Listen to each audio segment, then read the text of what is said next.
okay. I get that. We are up to about 41 participants. It is 9:01.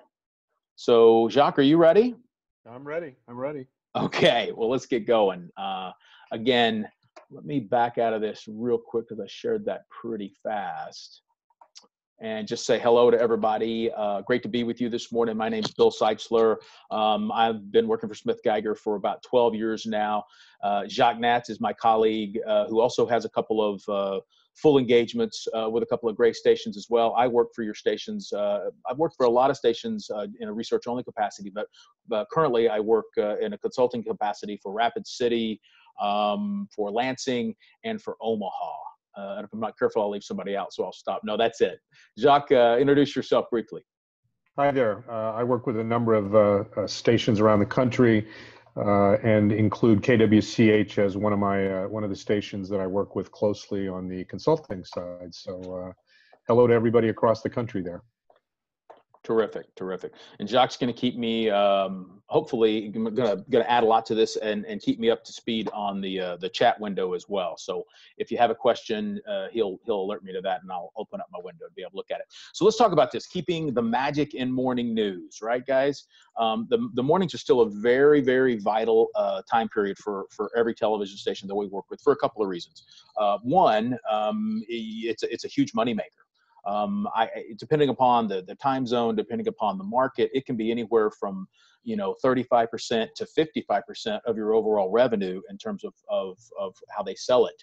And so that's always a good question for you guys as news directors to ask, is to figure out how big of a moneymaker is this morning newscast, and what kind of resources are we putting into it. Really quickly, as we said before, ask your questions by using the chat function anytime during the presentation. It should look something like what I have on the screen, where there's a little chat feature. You guys also, a lot of you guys said good morning this morning, so you know how to use it. You will receive a link via email to view the presentation on YouTube. I just sent you that link in the chat as well. Presentation is set to last for 60 minutes, but again, our goal is to get out at about 40 to 45 minutes and leave a little time for question and answer. I have, from time to time throughout the study, we'll refer to some research. And this is the research to which I'm really referring to. Now, Jacques may refer to some research that he's done with other stations. We won't call it out by name. I might as well. But the numbers you're going to see on the screen basically came from the research that Smith Geiger did for 12 different markets across Gray. You see them on the screen, and it was towards the end of last year. And we're not going to do a data dump on you and show you a bunch of research that is going to take a lot of time about these specific markets. But what this does is it gives us a real good look at what trends are in the morning and other day parts throughout the country. So if any of you guys are interested, like, well, would these numbers have changed? The answer is yes. They might have changed a little bit, and they will definitely change market to market. But most of the time, what we're seeing is that as we look at some of these numbers, they won't have changed in the sense that they've gotten better. That more people are watching more morning news. So we'll get to some of that as we go throughout this as well. This is where the numbers came from. So what's so magical about morning news? What was so magical about it to start with? If I'm calling this thing the keeping magic in the mornings, what was the magic, right? Or what is the magic that we're trying to protect? Well, and Jacques can talk to this as well, because he goes back to being a news director many years ago, as do I, in 4 different markets. But the growth newscast was mornings, right? Over the past 10 to 15 years, more people shifted more resources into the mornings because we just saw that the country was really shifting that way in terms of being able to gain ratings. Morning news was thought to be the internet-proof newscast, right, compared to the early evenings and late newscast. And there is no more internet-proof newscast anymore. The mornings, in fact, in many cases, may be a little bit hampered because of the smartphone more than some of the other time periods. Morning news provided key utilities that were hard to find in other platforms in the mornings back when I was a news director 10 plus years ago. But in real time now, you can get that weather, you can get that information about how am I going to get to work on time and those things. So those are the reasons why there was a lot of magic, where people joined us every morning. And then also, it did at one point provide a bit of a companion TV for people. right? I want to wake up to those guys, just gets me feeling good, just da, da, da, da, da.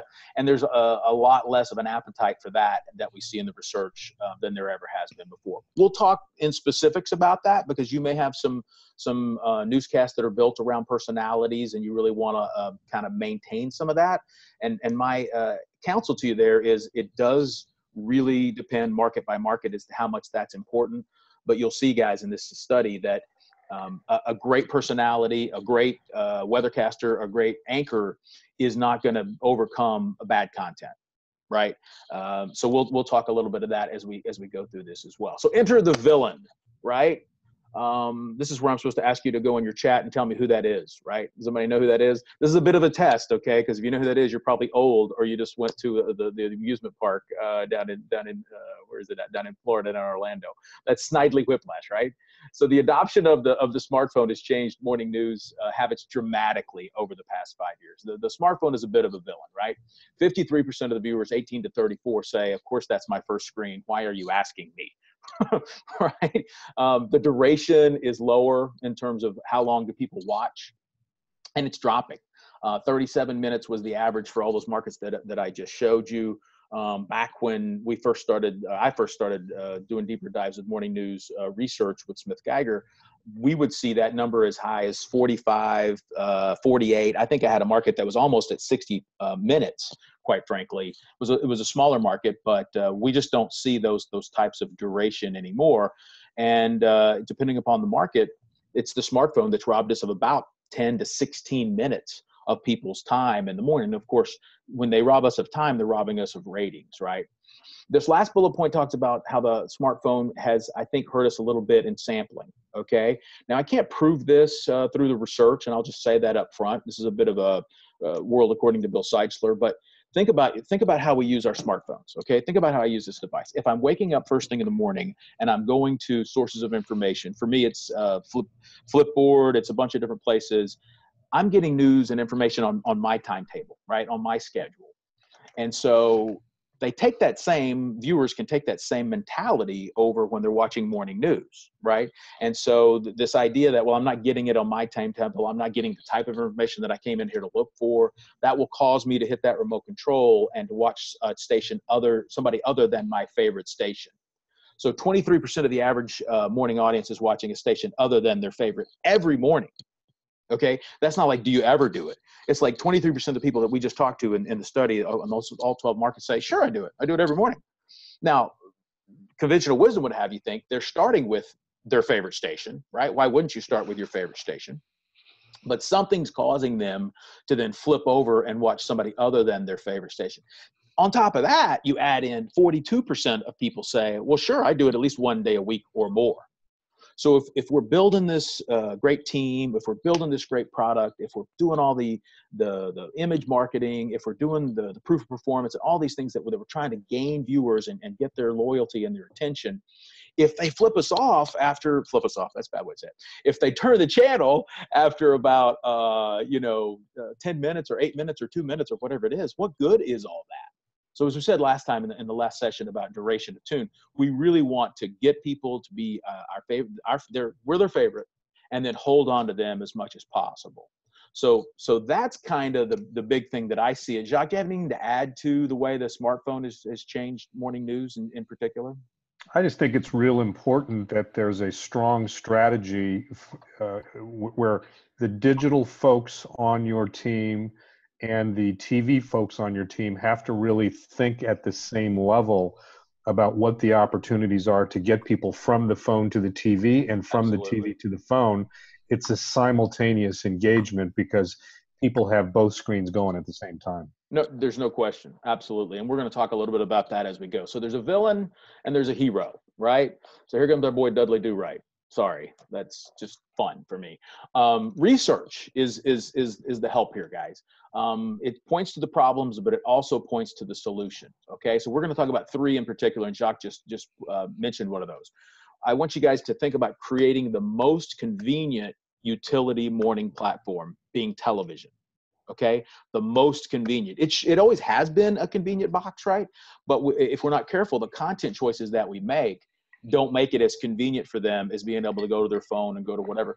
Viewers tell us all the time. They tell us in dial groups. They tell us in all kinds of different focus groups that they would prefer just to flip on the TV and get everything they need, but sometimes they can't. They got to go to a competitor. They got to go back to their phone. They got to go in other places. Do you think that mom in the morning or that dad in the morning or anybody in the morning can sit there and go through their phone and have the time to go to Twitter and go to all the different maybe sources of news and information in local places? They don't want to do that. They want somebody to do that for them. And I think that's one of the things we're going to talk about in terms of being the most convenient platform. If you do it, I think you'll increase your ratings. If you do it, I think you also have a really good marketing piece to be able to live up to and tell people why they should still make mornings, the newscast, the local newscast, part of their mornings. As we said before, actually we didn't say it, but I'll make the point now. The reason we're doing this this seminar on morning news right now is obviously a lot of you guys are already gone back to school or going back to school, and that's a time when people really either go back to watching a morning newscast or they don't, right? And so we really need to make sure that our newscasts are tuned up, that if they are coming back in and they've laid off for a few weeks or a few months or what have you, that they're getting the type of news and information and the style and the tone that they need that meets their needs, right? So that's one of the reasons why we're doing the tune-up right now. The number 2 goal, okay, and this is what research points to as being an opportunity for us: create a connection with those viewers beyond the cold, hard facts, okay? Now, I can get all the cold, hard facts I want right here. I don't necessarily always get the impact of how that's going to affect me. I don't really get that in a way that makes it interesting or fun, or somebody gives me the context for that.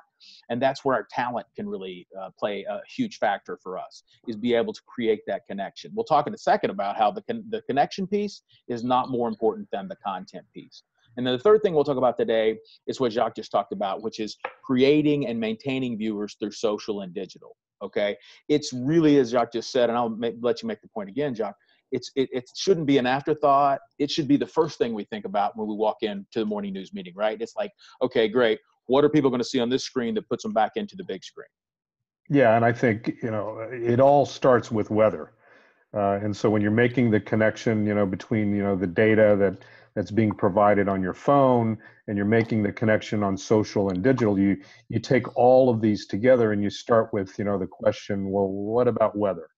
And how does that get people there, particularly in those cold weather markets coming up here in the next 4 to 6 months? Absolutely. Absolutely. All right, let's jump into this. We're going to pick up the tempo a little bit, because I'm going to show you a lot of examples before you have to all bail, okay? So we're going to pick up on all 3 of those things one at a time. Creating the most convenient utility news platform. The reason we call it utility news, right, is because it's news that they can use. It's a utility of sorts. So weather, as Jacques just talks about, owns the top 4 spots in the research that we just did, okay? Not the top spot, not the top 2 spots, but the top 4 spots. It's threatening weather. And by the way, that's not necessarily severe weather. Threatening weather could be, I got to use an umbrella, right, to go outside. It's the forecast for the next 12 hours. That could be 8 to 12 hours. Quite frankly, we're seeing both of those come in about the same place. Get me out the door, get me back home. Just bottom line it for me. I need to know if I'm getting out for lunch again, is something going to get in my way weather-wise? How is weather affecting my morning drive? So that's like right now. And then that's maybe I should put in there also the afternoon drive, if that's going to be a significant factor. And then frequent updates, okay? So frequent weather updates. Give me weather on my timetable. We talked about that in last month's seminar. People are coming in with the expectation to your morning news that it's 6:14, 6:01, that they're going to get weather, and they want to get it right then. But we can't just do a complete weather show all the time. So how do we create this always on weather delivery? That would be one of the goals that I would have for you. And here's our first example toward that end. Drills to show its capability to, quote, destroy the enemy's leadership in the case of an emergency. You're watching 14 News Sunrise. So they go to commercial break. You saw the weather always on at the bottom. Watch what happens when they go to commercial break. 14 News is sponsored by the Don Moore Automotive Team. Check us out at moredeals.com. I say tent, you say sail. The Don Moore Sizzling Summer Tent Sale going on now. A tri-state tradition, tent sale pricing. What more can we say? It's hot, Don. You could say that again. So Evansville's not the only station that I've seen do this. Denver's done this from time to time. Even if you just do it for the first commercial, or you do it for the entire block, or whatever you do, I think there's some value here. In fact, what Evansville found out was that your advertisers don't hate it. They end up liking it because they feel like people don't necessarily turn the channel or look down at their smartphone. They get it. These Don Moore automotive guys of the world, they get it. If there's anything that can help keep us watching the television screen, and we've seen the national nets do this to a certain degree as well. I think there's some value here for you guys picking up on this idea that we're going to have weather on the screen at all time, because as Jacques pointed out and as the research points out, that's the number one thing. All right, here's a couple of examples from our friends in Montgomery, Alabama. The first one is going to play up here in this corner, and I'll set it up here real quick. This is from a little while. We're tracking a few very widely scattered showers, some here across southern Montgomery County, southern Lowndes County. But the view here of the entire southern half of the state, you can see most of us are dry this morning. Down into Montgomery, if you're commuting in from Prattville this morning, looks good for you. Coming in along Cobbs Ford Road, Memorial Drive, Highway 14. Coming in from Robinson Springs or the Millbrook area, Coushatta, Elmore, you look good as well. Maybe your commute takes you down 231 from Wetumpka, crossing the river. No weather-related issues for you as well. We are off to a... So I didn't set it up very well, but I'll tell you this. What he's trying to get to is, and he told it earlier, I just don't want to play that much of the clip, there's a lot of scattered showers out there, guys. You may run into one of these scattered showers on your way to work. So what he did by showing the radar and detailing the radar really quickly was pick two areas from their DMA where people do, at that very moment in time, do a lot of driving into Montgomery, Alabama, across these rivers, and they may hit one of these storms. If you notice, he didn't show the ones where they were pouring down rain. He wanted to show people where it was dry as well. He goes on to show you where there was a couple of showers that were popping up, but those happen to be in areas that weren't as populated.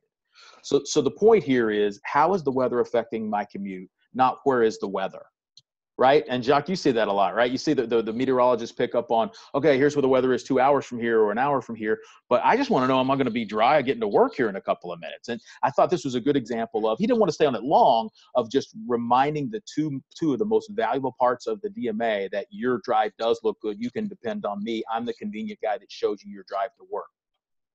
Yeah, it's really looking at your meteorologist, whether you have a traffic anchor or not in your shows, as the person who connects me to the most important utility, which is both the weather and how I'm going to use the weather, particularly when I'm walking out the door and I'm going to be rolling in a car or my kids are going to be rolling in a bus. Yeah, I think you make a great point. The way that if you do have a traffic person that sometimes is like, well, that's his deal. Well, no, that's his deal. It's like, y'all should be in each other's sandbox a lot. The traffic guy should be talking about how the weather is affecting traffic. The weather guy should be talking about how the weather is affecting your drive to work too. It's almost like we can't get enough of it. So that was the same meteorologist from a couple of years ago. He's taken this same approach now and used it on times where he's detailing the radar and he's doing the evening newscast. And the thing I want you to look for here and listen for here is the specificity for which he talks about using landmarks. Into downtown Selma. So this is coming down 219. It's coming down 14. It's coming down 22 here. Raining very hard now on the north side of Selma, the bypass up towards Tally Ho Restaurant, on over towards the big Tractor Supply store where 14 ties back in. Lots and lots of rain and more on the way. You'll notice a lot of lightning in this as well. So you know where that Tractor Supply store is. I guarantee you, if you live in Selma, you know where that Tractor Supply store is.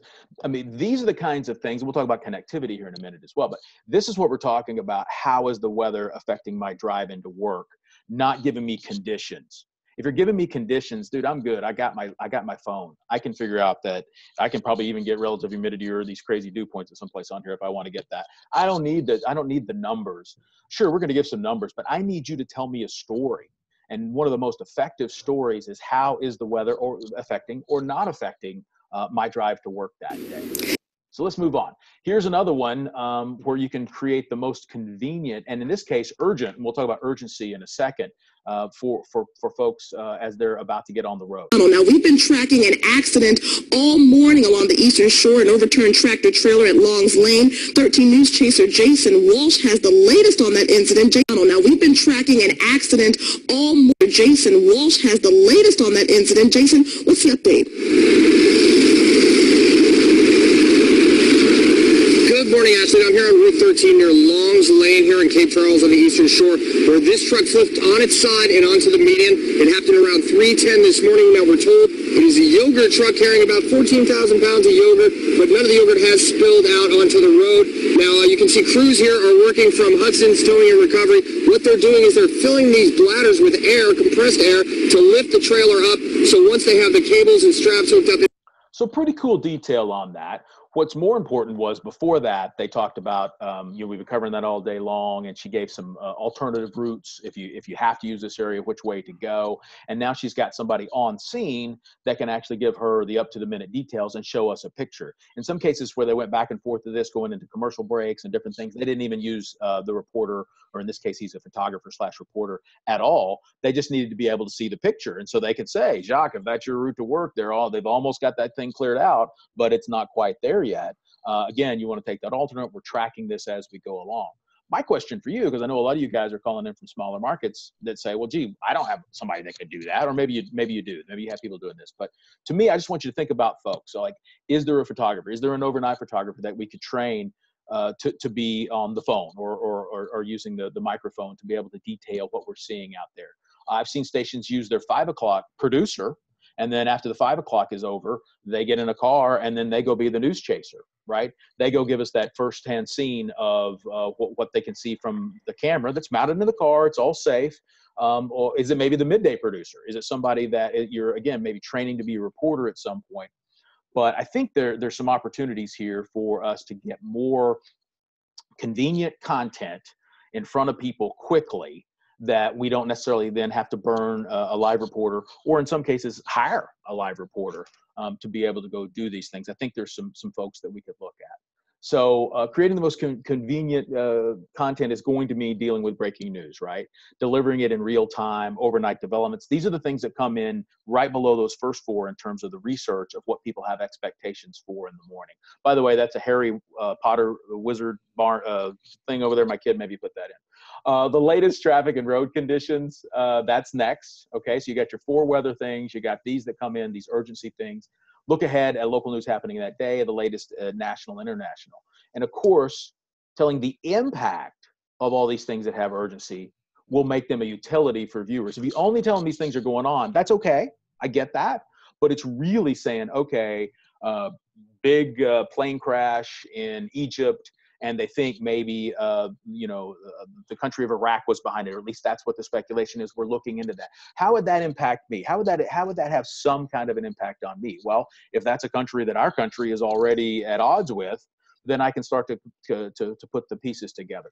Always ask your folks as they're putting in these breaking news, what's the impact on the viewer? How is that going to have some kind of, if we just say 2 cars collided in Pittsburgh and I don't live in Pittsburgh and everything's backing up, well, that's urgent, but there's no impact to me. So I'm just going to, and we're going to talk a little bit more, and Josh's going to talk in detail about that in a second. How can we make sure these urgent things have impact? But for me, you got to have the urgency first, right?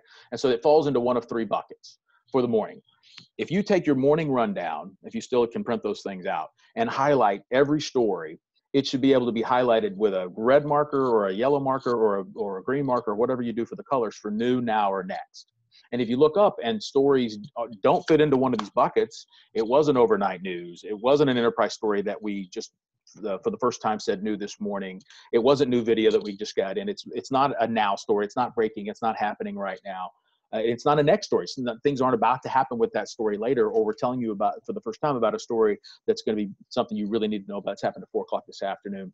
If it doesn't fall into one of these buckets, you may have a story that just doesn't need to be in your newscast. If you're carrying over stories from the 5 o'clock news from the day before, and you don't update the stories in a new, now, next function, I would tell you right there, you got a problem. Now, I get it. Many of you are short-staffed in terms of coming in at 1 or 2 o'clock in the morning. You don't want to run away from all the local news, but that's where you need to start having some conversations, if that's your producer's perspective, of I felt like I had to kill this story. I couldn't update it in some way. So for me, this is one of those ones you can actually print out and put on the wall. Is it new? Is it now? It's the next. And by the way, that's not just for mornings. That's for all newscasts, right? This is how then, once you've got some urgent news, how do you apply the impact and urgency test? I'm going to let Jacques do this one. Yeah, look, as Bill has pointed out, it all starts with, the urgency piece, not only what's happening right now, but what have you, done in the last 30 minutes to try to get new information?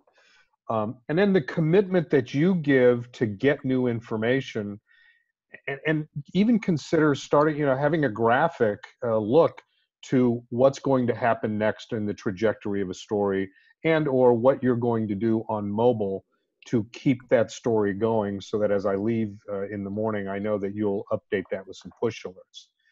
If it doesn't have urgency, then it's got to have impact. The two can coexist. But by impact, we're talking about things like, how do you plan? How do you protect my family? And because I'm on my mobile, all day long, 30, 40 times a day, am I the first to know? Does this save me money? Does it make me feel smarter? Not only do I want to tell people about it, but will I want to share this information? What do people want to share out of your newscast?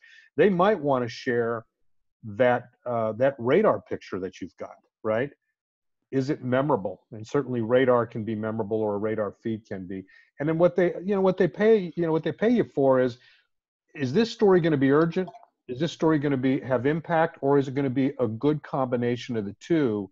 You get to determine the dose, and then you've got to figure out, how do we say it? How do we showcase this in a way? But it's got to exist on every single piece of content you do.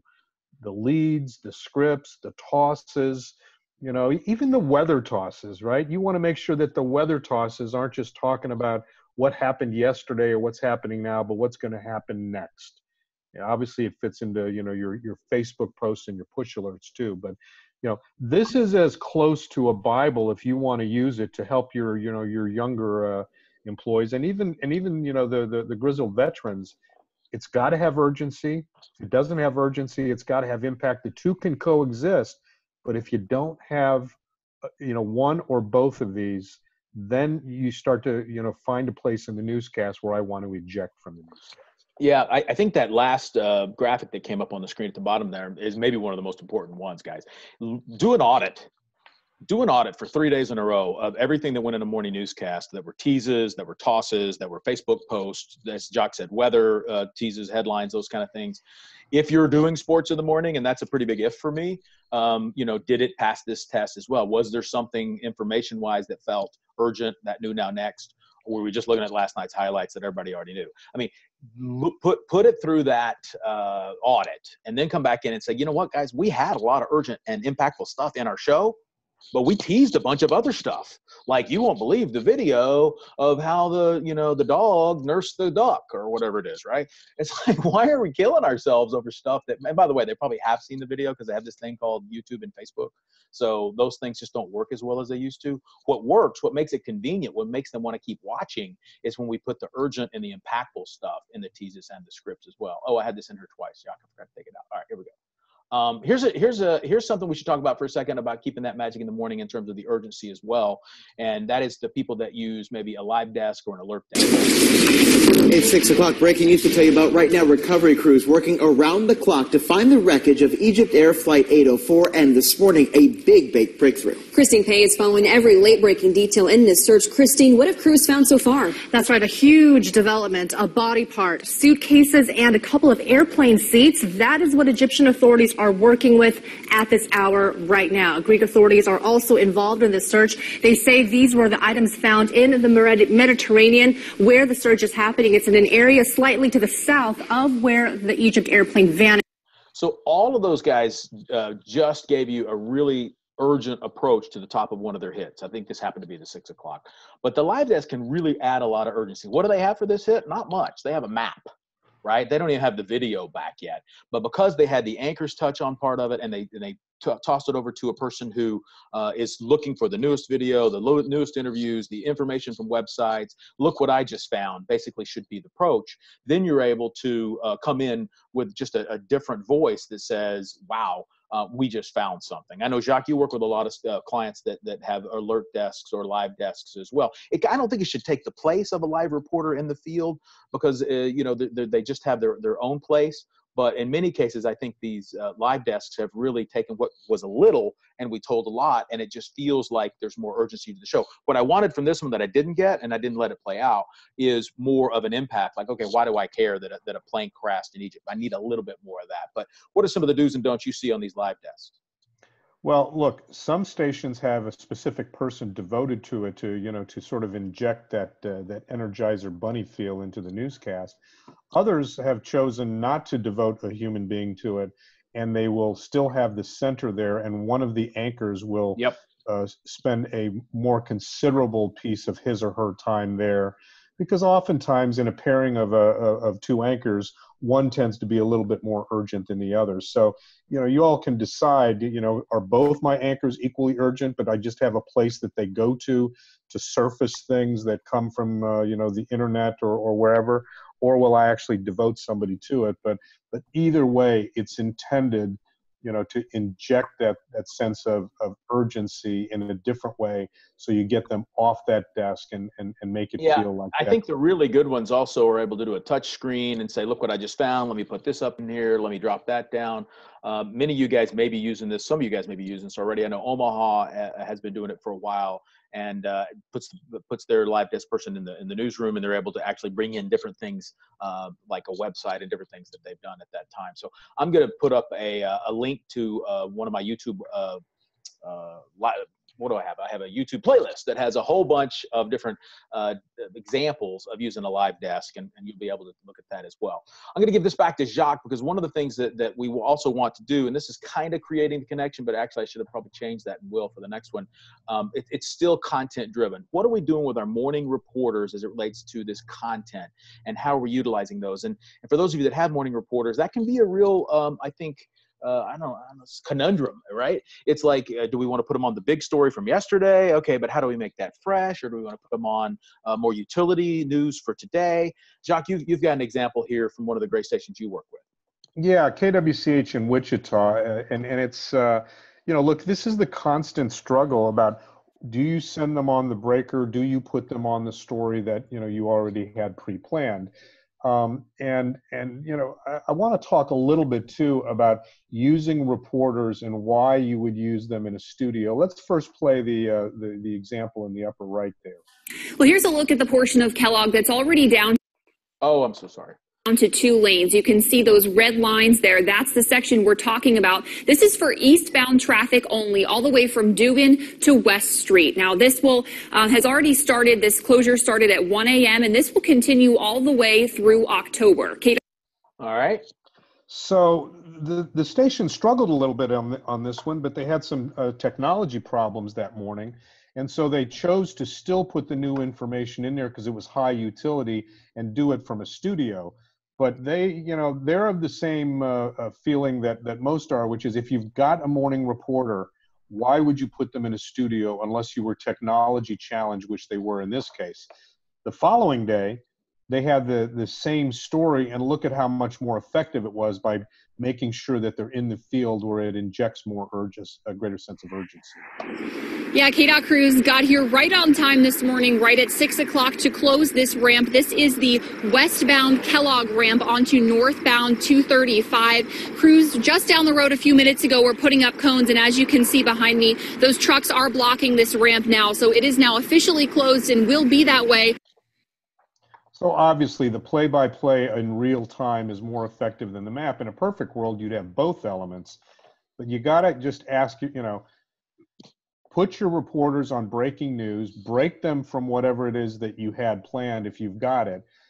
Make sure that if it's not breaking news, that they're on something high utility, like in this case you saw there, and make it something that's going to prepare me for my day. You have the research that you got from Gray on what people want when you get beyond breaking news. So use that research to help you make decisions on the kind of things you want that reporter to be pitching, or you want that reporter to be assigned to. Jacques, I think in some cases, this is a little bit more of a fault of news management, because we treat sometimes these reporters just like the morning reporter, like they're a 5 o'clock reporter. And guys, they're not, okay? Because Jacques is exactly right. It's hard to know on 10 o'clock the morning before what they should be doing the next day. But in some cases, it's not like enterprise reporting. That would be okay. But it's really like, when I wake up, what is that one live reporter, or those 2 live reporters, whatever you got, what are they going to be doing? It may just be short, but what are they going to be doing that I go, yeah, that's convenient for me. Absolutely. I'm glad she showed me that firsthand and didn't just tell me about where that clover leaf is. I know where that clover leaf is. I want to see it in firsthand and get a little bit of perspective of what that is. This may not be a story they even cover later in the day, guys.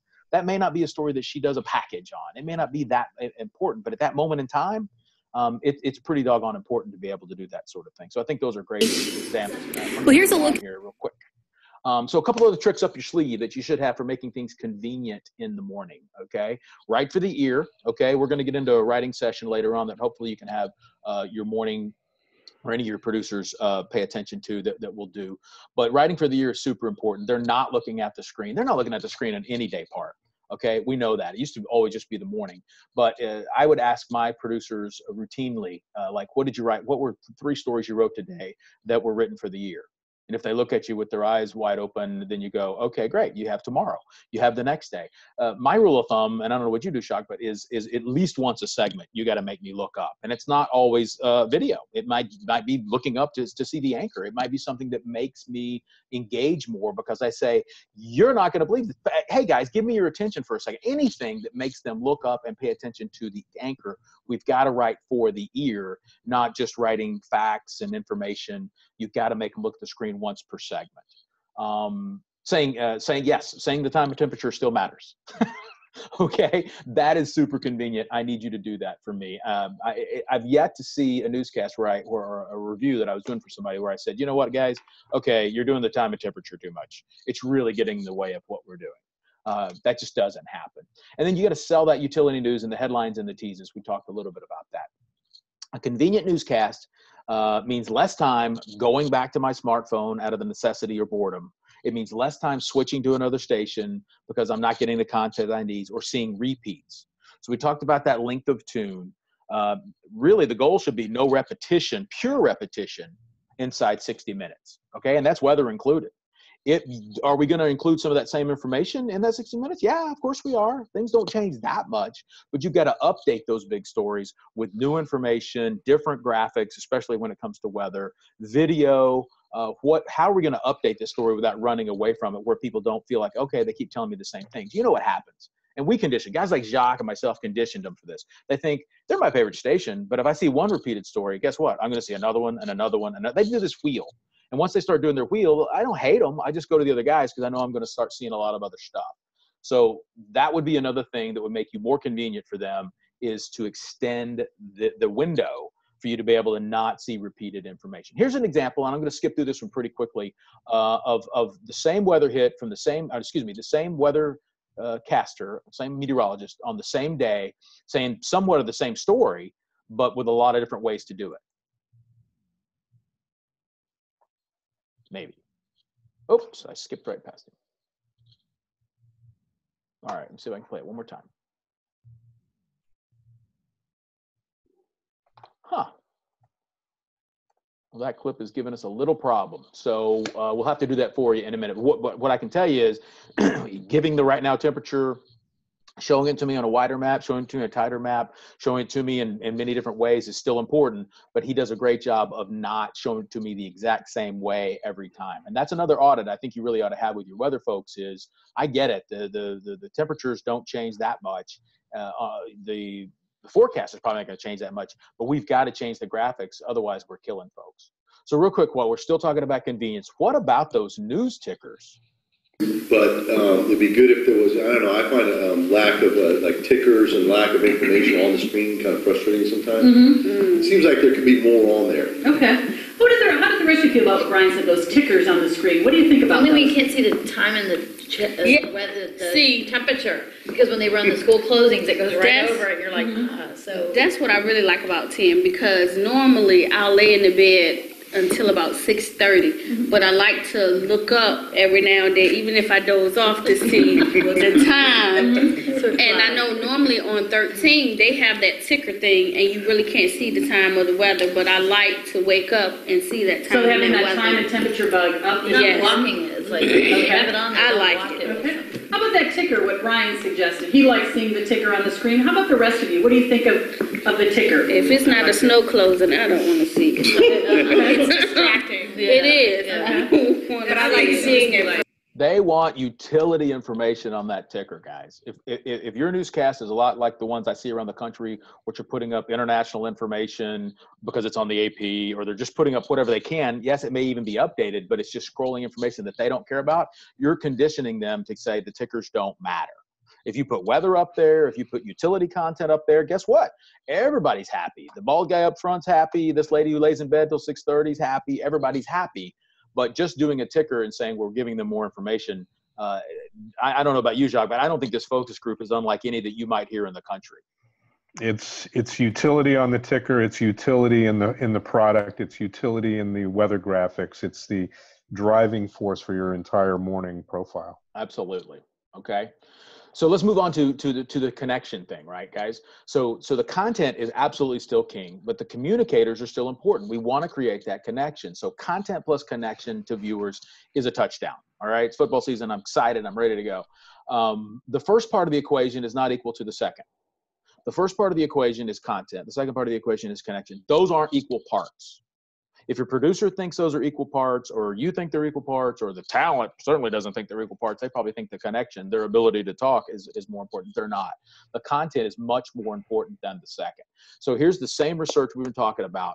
At the very bottom of the research in terms of why do you watch every morning are these things. I won't read them out for you, but you can see to news team that's energetic, fun, helps me get in the right mood. Those are in the 40s and the 30s when you add up the 4s and 5s together in terms of importance. The weather pieces that we talked about up top, the top 4, were in the 70s. Now, that doesn't mean that this is not important, okay? We just need to keep in mind the equation here. So the anchors and reporters create this sense of connection and understanding to how the viewer's feeling that morning, maybe what they need, but the connection is not equal to the content. It's not unimportant, but the connection is not equal to the content. Watch this one as she gives us, I think, a really good connection moment. This is a meteorologist who used to work in Cleveland and has now moved to Cincinnati. But feeling like we're 18 below in Cleveland, 20 below in Elyria, 14 below in Canton, a bad one here in Mansfield at 18 below. So with numbers like this, we know that we have to bundle up. But a lot of us are kind of getting used to the cold, right? You step outside and you think, all right, I need the winter jacket, but I don't need all the extras. This morning you do. It's back in action with making sure that we're completely covered. Daytime high today, only 13. And Jackie, that's going to feel maybe. So she's making sure her viewers. But feeling like we're 18 below in Cleveland. 12 below, and I mean, even for Cleveland, that's cold, guys, right? Minus 17 in Akron. But that's impact storytelling that creates that connection that we really need. The app will tell me the temperatures. The app will probably tell me the wind chills. The app will tell me all the numbers I need. But I need that meteorologist, that morning anchor, to create that connection to the content that really matters as well. Here's an example from Lansing.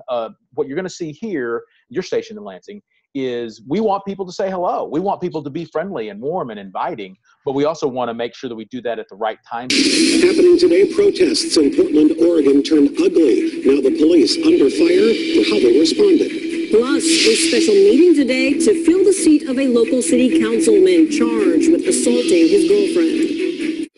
From your breaking news and weather authority, you're watching News 10 Today. Good morning. It is Monday, August 6th. I'm Laura Painter. Hi, everybody. I'm Kirk Montgomery. Welcome to News 10 Today. And Darren, it is a muggy Monday morning. Yes, it is. And it could turn out to be a stormy Monday afternoon. So it's a day to kind of keep an eye on the. Okay, so a couple things there. Urgent headlines happening today, big developments to something that happened overnight. We come out, we say hello, we're friendly, but we move back into the content. And quite frankly, when she's saying hello, we still hear that urgent music playing underneath the audio there, which I think is important. Guys, I'll tell you, I went in, and I won't say which ones, but I went in and looked at a lot of gray stations yesterday on the sync back to try to get some more examples of people that aren't just on my clients. I heard a lot of not urgent music. I heard a lot of headlines of stuff pulled over from the day before. I saw a lot of people come out to their 3-shot here and they start to chit chat. Hey, how was the weekend? Boy, some people got rain over the weekend. Some people didn't. That's not going to translate, guys, in 2018. We want our guys to be friendly. We want them to have a connection. But at the top of the newscast especially is not the time to slow the show down. The top of the newscast, we save those latter moments, if we even need to have those latter moments, but we save those for later, and then we ramp the energy back up going into commercial break or something toward that end. We're not going to go into detail here specifically showing bad examples, because I don't want to show bad examples from television stations. But, Jacques, this is something we still see plaguing local news, is this idea of how do you let the anchors be real people so that we're not doing a video version of Twitter, but yet also make sure we do it at the right times. I don't know if you have any additional thought there. Well, I just think, that top minute in any newscast, because, let's face it, a lot of people get up at the top of the hour or the bottom of the hour. It becomes very important as they compare what you're doing to what they're seeing on their mobile. So it's okay to get a little bit of personality there, but I'm coming in the morning for that sense of utility, which has to be connected to urgency, and get right to it, because you're right. The days when loyalists used to rule the roost and people used to come to TV as a matter of habit are no longer there. Bill showed the numbers there on how much sampling is going on. People are looking for new now next. And so you got to manage the dose again. A little bit of personality, a little bit of tone is good, but give me my utility, give me my urgency, give me my new. Guys, I would just say off the top of when you're coming out of a commercial break, you have to have that urgency and that sense of utility coming out of every commercial break. If you've put all of your urgency, and we talked about this last time as well, if you put all your urgent stuff at the top of a block at 6 o'clock and you have nothing left for a half an hour or 45 minutes, well, then you've stacked the show poorly. Right? We need to be able to come out of every commercial break with a sense of urgency. If we're going to do a lighter moment, it's at the end of that block, and then we give them a little bit more urgency going back into it with, hey, where you going? We've still got a whole lot more urgent things to tell you.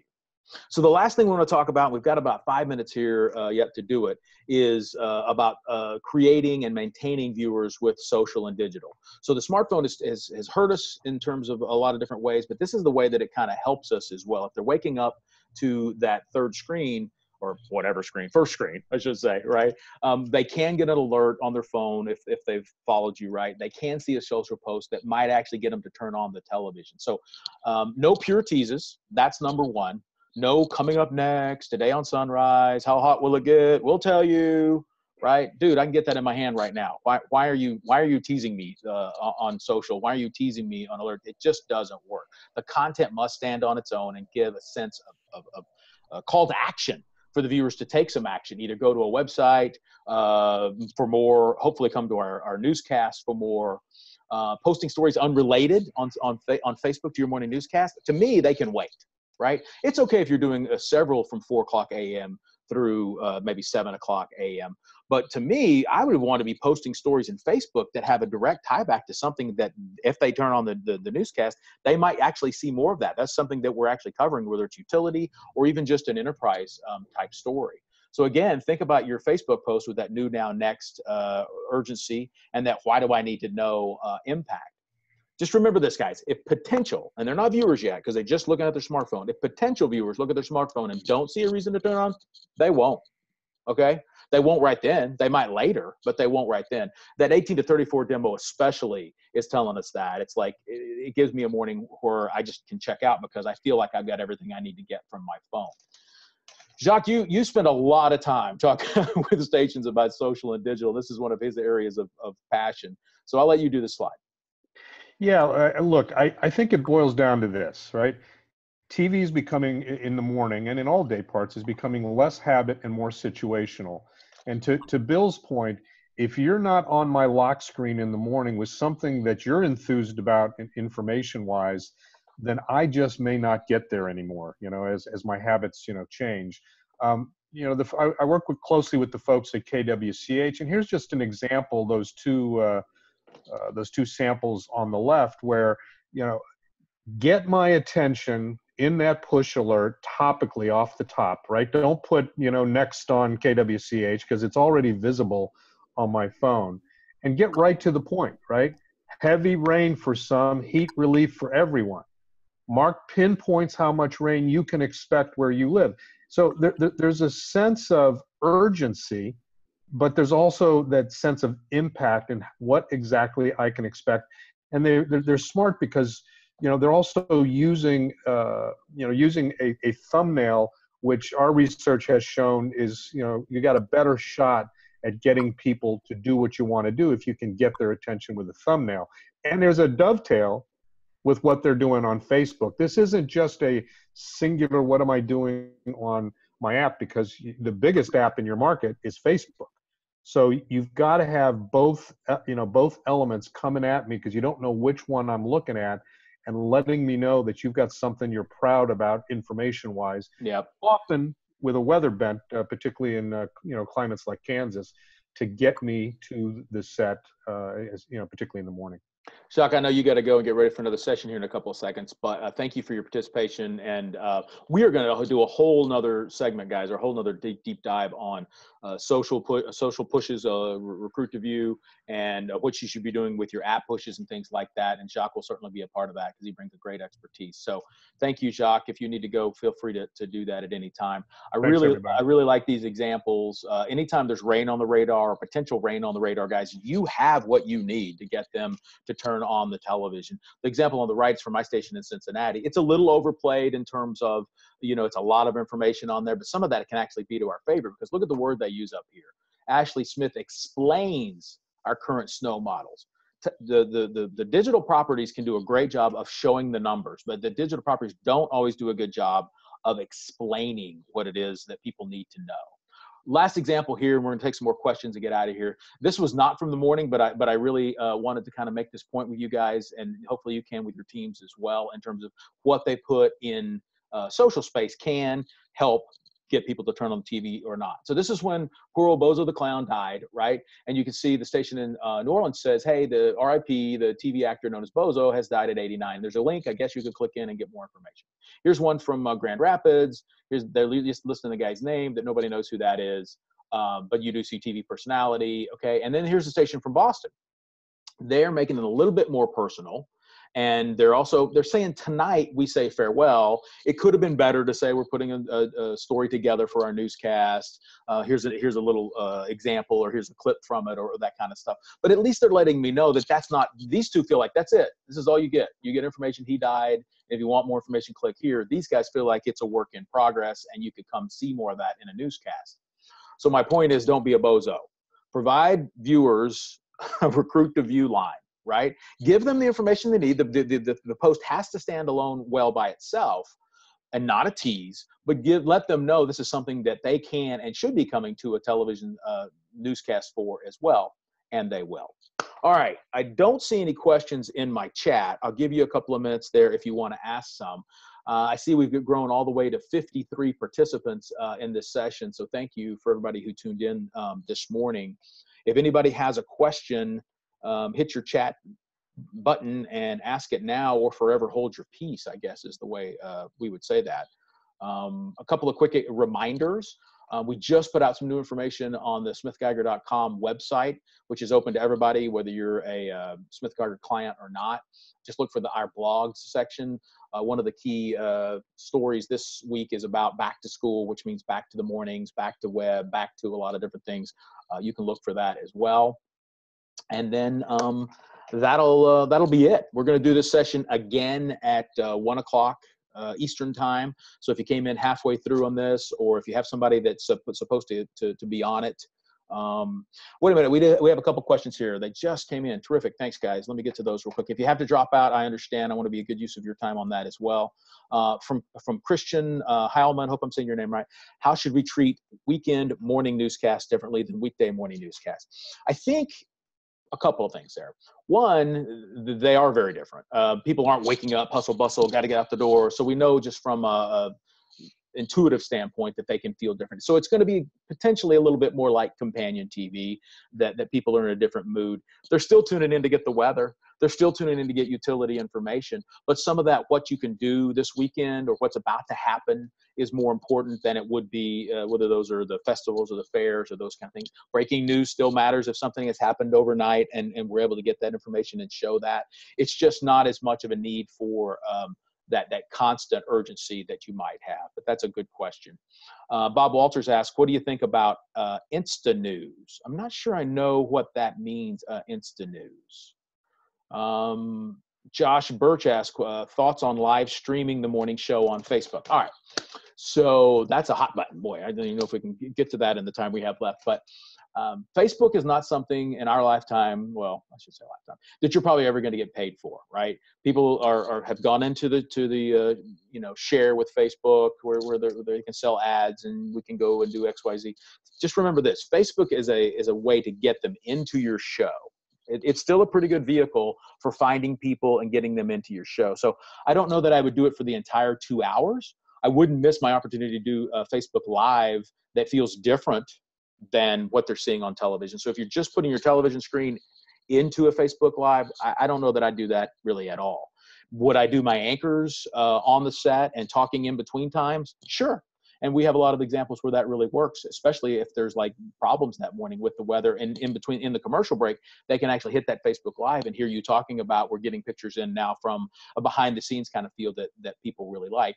And of course, we find that people don't watch their Facebook and say, therefore I don't have to turn on TV. It's an additive. It doesn't take away. So there's rights and wrong ways to do that as well. Okay, Mark Baumert says, explain what recruit to view means. All right, sorry about that. That's a kind of a consultancy thing, right? Recruit to view means we're using one platform to recruit them to view our eyes on television. That could be social media, that could be in many different places, but we're recruiting them from one platform to another.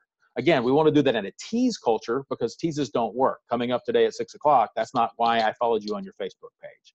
But there's a lot of different things we can talk about when we get into that whole session about what are good recruit to view tactics and how can we actually do that.